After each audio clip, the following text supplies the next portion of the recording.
Poésie et prose, ça sort des demain 34. En ce 18 mai 2022, il y aura des plumes, mais surtout des visions d'auteurs singulières à découvrir. Chers lecteurs, enhardis-toi. Junkhead de Takahide Hori. Le Japon sait faire bien d'autres choses que des films d'animation et du gore trash. Et même si le pays du soleil levant fait tout cela avec un talent certain, force est d'admettre que cette pépite d'animation en stop motion est des plus originales. Proposant un univers entre la poupée enfantine et les robots post-apocalyptiques macabres, Junkhead est d'ores et déjà visuellement rafraîchissant. On peut reconnaître le style des animations de Wes Anderson, certes, mais la culture derrière ce nouvel ovni nippon nous proposera certainement une histoire tout aussi poétique et déstabilisante. Alors n'hésitez plus à suivre le petit robot au fond du gouffre. Don Juan de Serge Bozon.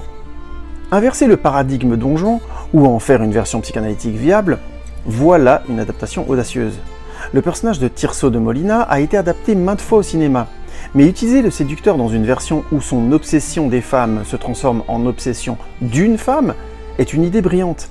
Surtout avec au casting les excellents Tahar Rahim et Virginie Efira. L'actrice va devoir incarner toutes ces femmes avec assez de densité pour que le vertige de l'acteur soit d'autant plus crédible. Un sacré pari qui mérite à lui seul son ticket de cinéma. Frères et sœurs de Arnaud Desplechin. J'évoquais il y a quelques mois le cas Desplechin, grand spécialiste des personnages complexes aux psychologies torturées, et de ce fait dernier grand représentant du cinéma français de personnages, Lelouch, Chabrol, Romer, etc.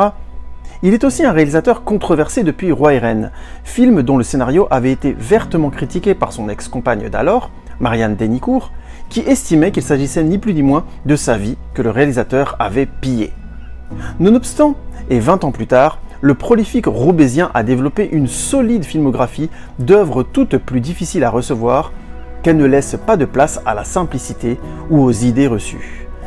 Alors, êtes-vous prêt à recevoir cette histoire typiquement desplechéenne d'une sœur qui haït son frère? Question rhétorique. De toute façon, vous n'avez pas le choix. Et vous, quelle poésie irez-vous voir cette semaine?